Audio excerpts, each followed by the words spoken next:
વિદ્યાર્થી મિત્રો, અમારી યુટ્યુબ ચેનલ ટીચિંગ મેથ્સ એલજીમાં આપનું હાર્દિક સ્વાગત છે. મિત્રો, આજે એનએમએમએસ પરીક્ષા 2022-23માં જે પેપર લેવાલ છે તેનું ઓરિજિનલ પેપર છે તેનું પેપરનું સોલ્યુશન કરીશું. વિદ્યાર્થી મિત્રો, આ પેપર 12 તારીખ 2 મહિનો 2023 રવિવારના રોજ લેવાયેલ છે. તેનું આજે પેપરનું સોલ્યુશન કરીશું. એટલે વિદ્યાર્થી મિત્રો, તમને પણ ખ્યાલ આવશે કે પેપરમાં કેવા પ્રશ્નો પૂછાય છે અને તમને ખૂબ જ ઉપયોગી સાબિત થશે. હવે આગળ જોઈશું કે પેપરમાં કેવા પ્રશ્નો પૂછાયા છે તે જોઈશું. હવે વિભાગ એ છે, વિભાગ એના પ્રશ્નો છે, આપણે તે પ્રશ્નોનું સોલ્યુશન કરીશું. સૂચના આપેલી છે તો વિદ્યાર્થી મિત્રો તમારે સૌપ્રથમ પહેલાં સૂચના વાંચવાની રહેશે. સૂચના વાંચો એટલે તમને ખ્યાલ આવશે કે કેવી રીતે પ્રશ્ન પૂછાયા છે. હવે 1 થી 5 પ્રશ્નોમાં દરેકમાં 4 આકૃતિઓ આપેલી છે. તે પૈકીની એક આકૃતિ બાકીની 3 આકૃતિઓથી જુદી પડે છે, તો આ જુદી પડતી આકૃતિ શોધવાની છે. તો વિદ્યાર્થી મિત્રો, અહીં પહેલો પ્રશ્ન આપેલો છે, તેમાં 4 આકૃતિ આપેલી છે અને 4 આકૃતિમાંથી એક આકૃતિ અલગ પડે છે. તો કઈ આકૃતિ અલગ પડે છે તે આપણે સાચો જવાબ છે. તો વિદ્યાર્થી મિત્રો, અહીં 4 option A, B, C, D માંથી C નંબરની જે આકૃતિ છે તે અલગ પડે છે, એટલે કે સાચો જવાબ છે C. તમે જોઈશો કે આ તીર જે છે તે બહારની તરફ છે, A, B અને Dમાં બહારની તરફ છે. જ્યારે C નંબરની આકૃતિ છે તેમાં આ તીર છે એ અંદરની તરફ જાય છે, માટે C નંબરની આકૃતિ અલગ પડે છે. આ રીતે પ્રશ્નો પૂછાય છે. અહીં બીજો પ્રશ્ન છે, તેમાં અહીં C નંબરની આકૃતિ અલગ પડે છે, કારણ કે અહીં જે ત્રિકોણ છે તમે જોઈશો તો આ બાજુ ત્રિકોણ છે, તો અહીં ગોળ વર્તુળાકાર જેવું છે, માટે C નંબરની આકૃતિ અલગ પડે છે. તો વિદ્યાર્થી મિત્રો, તમારે સૌપ્રથમ સૂચના વાંચવાની રહેશે અને સૂચના વાંચો એટલે તમને ખ્યાલ આવી જ જશે કે પ્રશ્ન કઈ રીતે પૂછાયા છે. અહીં ત્રીજો પ્રશ્ન છે, તેમાં B નંબરની આકૃતિ છે. અહીં A, C અને D એ બંધ આકૃતિઓ છે, જ્યારે અહીં આ ભાગ ખુલ્લો છે, એટલે B નંબરની આકૃતિ અલગ પડે છે. ચોથા પ્રશ્નમાં જોઈશું તો અહીં B નંબરની આકૃતિ અલગ પડે છે. હવે મિત્રો, તમને ખ્યાલ આવી જ ગયો છે કે કઈ રીતે અલગ પડે છે. હવે પ્રશ્ન નંબર 5 જોઈશું તો અહીં પ્રશ્ન નંબર 5માં પણ અહીં D નંબરની આકૃતિ અલગ પડે છે. તો વિદ્યાર્થી મિત્રો, આ રીતે પ્રશ્ન નંબર 1 થી 5 અલગ પડતી આકૃતિ શોધો તે હતા. હવે આગળ સૂચના જોઈશું તો સૂચના કઈ રીતે છે પછી આપણને ખ્યાલ આવશે. અહીં સૂચના આપેલી છે કે નીચે આપેલા પ્રશ્ન 6 થી 10માં સંકેતથી અરીસો દર્શાવેલો છે. તે અરીસાની ડાબી તરફની પ્રશ્ન આકૃતિ અરીસામાં જોવાથી તે કેવી દેખાશે તે જમણી બાજુ આપેલા વિકલ્પો પૈકી યોગ્ય વિકલ્પ પસંદ કરવાનો છે. તો વિદ્યાર્થી મિત્રો, અહીં એક આકૃતિ આપેલી છે અને જે તમને આ દેખાય છે તે અરીસો છે, દર્પણ છે. હવે આપણે દર્પણમાં આ આકૃતિ જોઈશું તો કેવી દેખાશે એ 4 ઓપ્શનમાં આપેલી છે, એટલે કે 4 ઓપ્શનમાં જે રીતે આકૃતિ દેખાશે એ આપણો સાચો જવાબ થશે. તો વિદ્યાર્થી મિત્રો, આ રીતે આકૃતિ આપણે અહીં આ દર્પણ રાખેલું છે, તો દર્પણમાં જોઈશું તો આ જે જમણી બાજુ ભાગ છે એ ડાબી બાજુ એટલે કે આગળ આવશે અને જે ડાબી બાજુ ભાગ છે એ જમણી બાજુ જશે, એટલે કે B નંબરમાં જે આકૃતિ આપેલી છે તે પ્રમાણે દર્પણમાં દેખાશે, એટલે કે સાચો જવાબ છે B. આ રીતે વિદ્યાર્થી મિત્રો, 6 થી 10 પ્રશ્નો આ રીતે છે કે દર્પણમાં જોવાથી કેવી આકૃતિ દેખાશે તે આપણો સાચો જવાબ થશે. હવે પ્રશ્ન નંબર 7માં જોઈશું તો અહીં દર્પણ આપેલું છે, આ રીતની આકૃતિ છે. હવે આ આકૃતિ એ C નંબરમાં જે આકૃતિ આપેલી છે તે રીતે દર્પણમાં દેખાશે, એટલે કે સાચો જવાબ છે C.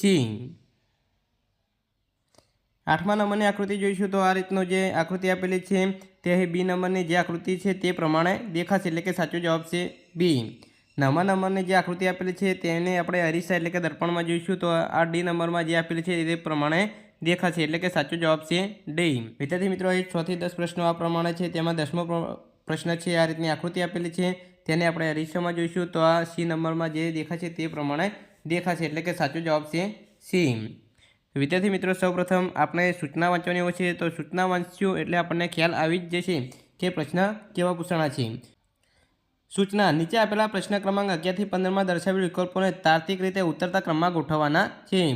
તો વિદ્યાર્થી મિત્રો, અહીં 11મો પ્રશ્ન આપેલો છે, તેમાં અહીં જિલ્લા શિક્ષણ અધિકારી આપેલા છે, મામલતદાર, કલેક્ટર અને તલાટી આ પ્રમાણે આપેલા છે. તો એને હોદ્દાના ક્રમ મુજબ આપણે ઉતરતા ક્રમમાં ગોઠવીશું, તો આપણો સાચો જવાબ છે B. સૌપ્રથમ 3જા નંબરનું કલેક્ટર આવશે, ત્યારબાદ એક જિલ્લા શિક્ષણ અધિકારી આવશે, પછી બીજા નંબરે મામલતદાર આવશે અને છેલ્લે તલાટી આવે, એટલે કે ઉતરતા ક્રમમાં ગોઠવું તો આપણો સાચો જવાબ છે B. આ પ્રમાણે ઉતરતા ક્રમમાં ગોઠવવાના હોય છે. 12. અહીં હિન્દી, વિજ્ઞાન, સંસ્કૃત અને ગુજરાતી આપેલા છે અને સાપ્તાહિક કુલ તાસ મુજબ ગોઠવીશું, તો સાચો જવાબ છે A. 2, 4, 1, 3 આ ક્રમમાં આવશે. વિદ્યાર્થી મિત્રો, એક પ્રશ્ન આપણને ખ્યાલ આવી જાય તો બાકીના બીજા પ્રશ્નો પણ ખ્યાલ આવી જ જાય. એટલે અહીં 13મો પ્રશ્ન છે, દિલ્હી, જયપુર, જમ્મુ, મુંબઈ उत्तरथी दक्षिण दिशा मुजब गोठवीशुं। तो उत्तर दिशा में सौप्रथम जम्मू काश्मीर आए तो पहला 3 क्रम आवशे, एना पछी दिल्ही आए, एना पछी जयपुर आए अने छेल्ले मुंबई आए। तो 3, 1, 2, 4 आ क्रम प्रमाणे आवशे એટલે સાચો જવાબ છે ડી। 14 સેન્ટીમીટર, કિલોમીટર, ફૂટ અને મિલીમીટર। તો સાચો જવાબ થશે એ 2, 3, 1, 4 આ ક્રમ પ્રમાણે આવશે। વિદ્યાર્થી મિત્રો અહીં 15મો પ્રશ્ન આપેલો છે, તેમાં 15મા પ્રશ્નમાં આપેલું છે કે નગરપાલિકા, લોકસભા, વિધાનસભા અને તાલુકા પંચાયત ઉતરતા ક્રમમાં ગોઠવીશું। તો સૌપ્રથમ આવશે લોકસભા આવશે, ત્યારબાદ વિધાનસભા આવે, નગરપાલિકા આવે અને છેલ્લે તાલુકા પંચાયત આવે। તો સાચો જવાબ છે સી। 16 જો વર્ષ 2023ની 12મી ફેબ્રુઆરી રવિવાર હોય તો 12મી ફેબ્રુઆરી 2024ના રોજ કયો વાર હશે? તો એ જવાબ આવશે ડી સોમવાર। 17 3 દિવસ પહેલાં ગુરુવાર હોય તો 3 દિવસ પછી કયો વાર આવશે? જવાબ આવશે એ ગુરુવાર। 18 માર્ચ મહિનો બુધવારથી શરૂ થયો હોય તો માર્ચ મહિના દરમિયાન કયા વાર 5 વખત આવશે? તો જવાબ આવશે બી બુધવાર, ગુરુવાર અને શુક્રવાર। 19 વિમલ ઈશાન બાજુ પીઠ રાખી સીધી રેખામાં ચાલવાનું શરૂ કરે તો તે કઈ દિશા તરફ આગળ વધે? તો જવાબ આવશે એ નૈઋત્ય। 20 સૂર્યોદય સમયે અરુણ ઉત્તર દિશા તરફ મોં રાખીને ઊભો છે તો તેનો પડછાયો કઈ દિશા તરફ પડશે? જવાબ આવશે બી પશ્ચિમ। 21 રમેશ એક સીધી હરોળમાં ડાબી બાજુથી ગણતા 15મા અને જમણી બાજુથી ગણતા 8મા ક્રમે સ્થાને છે તો તે હરોળમાં કુલ કેટલા વિદ્યાર્થીઓ હશે? જવાબ ડી 22 વિદ્યાર્થીઓ છે। 22 આરવ કરતાં નિવાન નાનો છે, જય કરતાં પલ નાની છે, નિવાન કરતાં મૈત્રા નાની છે તો સૌથી નાનું કોણ છે? જવાબ આવશે એ મૈત્રા। 23 રમેશની દિવાલ ઘડિયાળમાં 1:15 વાગ્યે મિનિટ કાંટો ઉત્તર દિશામાં છે, ઘડિયાળ એ જ સ્થિતિમાં હોય તો 3:30 વાગ્યે મિનિટ કાંટો કઈ દિશામાં હશે? જવાબ આવશે ડી પૂર્વ દિશામાં। 24 4 છોકરીઓ પૈકી પીનાથી ઊંચું કોઈ નથી, મીના એ ટીના કરતાં ઊંચી છે પરંતુ રીના જેટલી ઊંચી નથી તો સૌથી નીચી છોકરી કઈ હશે? જવાબ આવશે એ ટીના। 25 દિનેશ અને રમેશની હાલની ઉંમરનો સરવાળો 31 છે, 7 વર્ષ પછી બંનેની ઉંમરનો સરવાળો કેટલો થશે? જવાબ આવશે સી 45 વર્ષ। સૂચના આપેલા પ્રશ્ન ક્રમાંક 26 થી 35 માટે આપેલા 4 વિકલ્પો પૈકીના 3 વિકલ્પો કોઈક અનુસાર કે ચોક્કસ પેટર્ન મુજબ સમાન પ્રકારના છે, જ્યારે એક વિકલ્પ કોઈક રીતે બાકીના 3 વિકલ્પ કરતાં જુદો પડે છે તો જુદો પડતો વિકલ્પ શોધો। અહીં 26મા પ્રશ્નમાં આપેલું છે 4 ઓપ્શન આપેલા છે, તેમાં અહીં ડી એ અલગ પડે છે કારણ કે અહીં જો 3 બાજુ છે તો અંદર 3 લખેલા છે, બીમાં 4 બાજુ છે તો 4 લખેલા છે, 5 બાજુ છે તો 5 લખેલા છે, તો એ ડીમાં 6 બાજુ છે એટલે 6 લખેલા હોવા જોઈએ પરંતુ અંદર 7 લખેલા છે માટે ડી અલગ પડે છે। 27 હવે 8 ચોક 32 બંનેનો ગુણાકાર કરીશું તો વચ્ચેની સંખ્યા આવે છે, તે જ રીતે 7 તરી 21, 7 4 7 28 પરંતુ હોય 5 નવા 45 થવા જોઈએ, અહીં 43 આપેલા છે માટે સી નંબરનો વિકલ્પ અલગ પડે છે। 28 અહીં 9 9 81 છે, બાકીના બધા ઘન આપેલા છે માટે સી અલગ પડે છે। 29 અહીં ટેબલ ટેનિસ એ ઘરની અંદર રમી શકાય છે, જ્યારે ફૂટબોલ, ક્રિકેટ અને હોકી એ મોટા ગ્રાઉન્ડમાં રમી શકાય છે માટે ડી અલગ પડે છે। 30 અહીં હીરો એ અલગ પડે છે। 31 આયુર્વેદ એ અલગ પડે છે કારણ કે અહીં આયુર્વેદની જગ્યાએ યજુર્વેદ 4 ગ્રંથો આવ્યા જોઈએ પરંતુ આયુર્વેદ એ ગ્રંથ નથી માટે અલગ પડે છે। 32 ચંદ્ર એ ઉપગ્રહ છે માટે અલગ પડે છે। 33 એ મકાઈ એ અનાજ છે માટે અલગ પડે છે, બાકીના બીજા કઠોળ છે। 34 નવેમ્બર એ નવેમ્બર મહિનામાં 30 દિવસ આવે છે, બાકીના 3 મહિનામાં અહીં 31 દિવસ આવે છે માટે ડી નવેમ્બર અલગ પડે છે। તો વિદ્યાર્થી મિત્રો આ રીતે અલગ પડતો જે ઓપ્શન હોય તે આપણો સાચો જવાબ છે। અહીં 35માં જોઈશું તો અહીં અમદાવાદ એ અલગ પડે છે કારણ કે બાકીના 3 જયપુર, ભોપાલ અને લખનઉ એ રાજ્યની રાજધાની છે, જ્યારે અમદાવાદ એ રાજધાની નથી। સૂચના આપેલા પ્રશ્ન ક્રમાંક 36 થી 40માં અંગ્રેજી શબ્દોને કોઈ ચોક્કસ પેટર્ન કે નિયમ મુજબ સાંકેતિક ભાષામાં અન્ય રીતે દર્શાવેલા છે, જેમાં આપેલા શબ્દને બરાબર આ જ નિયમ કે પેટર્ન મુજબ કઈ રીતે લખી શકાય તે આપેલા 4 વિકલ્પોમાંથી સાચો વિકલ્પ શોધી અને લખવાનો છે। 36 આપેલું છે રાજુ બરાબર અરુણ, બિહારી બરાબર ઇબાહિર થાય તો કુમકુમ બરાબર શું થાય? તો એ વિદ્યાર્થી મિત્રો અહીં જે બીજા નંબરનો ક્રમ બદલાઈ જાય છે અને ચોથા નંબરનો ત્રીજા નંબરના અહીં ક્રમ બદલાઈ જાય છે તો આ પ્રમાણે આવ્યું છે, તો અહીં કુમકુમમાં પણ ક્રમ બદલાશે તો આ રીતે એ સાચો જવાબ આવશે। 37 અહીં ટેબલનો આ રીતે બન્યું છે, ચેરનો આ રીતે અહીં બન્યું છે, તો સોફા બરાબર શું થશે? તો જવાબ આવશે સી. 38 MALAY બરાબર 5 1 3 1 2, LATA બરાબર 3 1 6 1, તો YAMLA બરાબર શું થશે? તો જવાબ આવશે સી 2 1 5 3 1.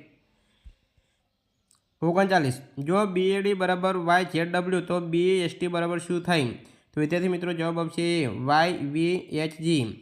40 BAST બરાબર 25 1 9 20, BAD બરાબર 2 1 4, તો GOOD બરાબર શું થશે? તો જવાબ આવશે એ 7 1 5 1 5 4. અહીં સૂચના આપેલી છે કે નીચે આપેલા પ્રશ્ન ક્રમાંક 41 થી 45માં આપેલા પ્રશ્નોના બે શબ્દોનો ચોક્કસ સંબંધ ધ્યાનમાં રાખી તે જ રીતે સહસંબંધ મુજબ પછીના બે શબ્દો યોગ્ય રીતે દર્શાવી શકાય તે પ્રમાણે પ્રશ્ન ચિહ્નના સ્થાને યોગ્ય શબ્દવાળો વિકલ્પ પસંદ કરી જવાબ આપવાનો છે. તેમાં 41 ડૉક્ટર તો હોસ્પિટલ આપેલું છે, તો એ પ્રશ્ન ચિહ્ન આપેલું છે, એના બરાબર શાળા આપેલું છે, તો જવાબ આવશે બી શિક્ષક. 42 કાર તો પેટ્રોલ, તો શરીર તો શું થશે? જવાબ આવશે સી ખોરાક. 43 ન્યાય તો કોર્ટ આપેલું છે, તો શાળા તો શું થશે? જવાબ આવશે બી શિક્ષણ. 44 સોડિયમ તો તત્વ આપેલું છે, તો મીઠું તો એ સંયોજન થશે. 45 અમેરિકા તો ડોલર આપેલું છે, તો ભારત તો અહીં બી થશે રૂપિયો. અહીં સૂચના આપેલી છે કે આપેલા પ્રશ્ન ક્રમાંક 47 થી 50માં આપેલા ચાર બાબતોને ચોક્કસ સંબંધ ધ્યાનમાં રાખી તાર્કિક રીતે ચડતા કે ઉતરતા ક્રમમાં તેમને ક્રમ કેવી રીતે દર્શાવી શકાય છે તે સાચો વિકલ્પ પસંદ કરીને લખવાનો છે. તો એ 46માં આપેલું છે નદી, સમુદ્ર, વરસાદ, ઝરણો, તો એ જવાબ આવશે બી 3 4 1 2, તો વરસાદ આવશે, પછી ઝરણો થશે, પછી એક નદીમાં જશે પાણી અને પછી છેલ્લે સમુદ્રમાં જશે, એટલે કે આ પ્રમાણે ક્રમમાં દર્શાવવાના છે. હવે વિદ્યાર્થી મિત્રો આગળ જોઈશું તો 47માં આપેલું છે કે એકમાં શાળા આપેલું છે, બાલ મંદિર, કોલેજ અને ઘર આપેલું છે, તો સૌપ્રથમ ઘર આવે, ત્યારબાદ બાલ મંદિર આવે, પછી શાળા આવે અને પછી કોલેજ, તો જવાબ આવશે બી 4 2 1 3. 48માં જોઈશું તો વાક્ય, શબ્દ, અક્ષર અને ફકરો આ રીતે આપેલું છે, તો જવાબ આવશે બી. અહીં ચોથા ક્રમમાં ફકરો આવશે, પછી એક વાક્ય આવશે, શબ્દ બનશે અને અક્ષર બનશે. તો વિદ્યાર્થી મિત્રો આ રીતે ક્રમમાં ગોઠવવાનું છે, તો એ 5 ગુણમાં પૂછાય છે. અહીં 49માં જોઈશું તો જિલ્લો, રાજ્ય, તાલુકો અને દેશ, તો એ સાચો જવાબ છે સી. તો પહેલાં દેશ આવશે, પછી રાજ્ય આવશે, પછી જોઈશું તો એક જિલ્લો અને છેલ્લે આવશે તાલુકો. આ રીતે ગોઠવવાનું છે. અહીં 50માં જોઈશું તો અહીં ગણતરી કરીશું તો સાચો જવાબ આવશે ડી 4 1 2 અને 3. તો વિદ્યાર્થી મિત્રો અહીં વર્ષ 2023માં જે ઓરિજિનલ પેપર લેવલ છે તેના પ્રશ્ન નંબર 1 થી 50 સુધીના પ્રશ્નનું સોલ્યુશન કરેલ છે. જેથી મિત્રો તમે પૂરો વિડીયો જોયો એટલે તમને જે એનએમએમએસની પરીક્ષા આવે છે તેમાં પણ ખૂબ જ ઉપયોગી સાબિત થશે. જો મિત્રો અમારી ચેનલમાં નવા હો તો ચેનલને સબસ્ક્રાઈબ કરવા વિનંતી, જેથી તમને જે નવી અપડેટ આવે છે તે અપડેટ મળતી રહે. Thank you.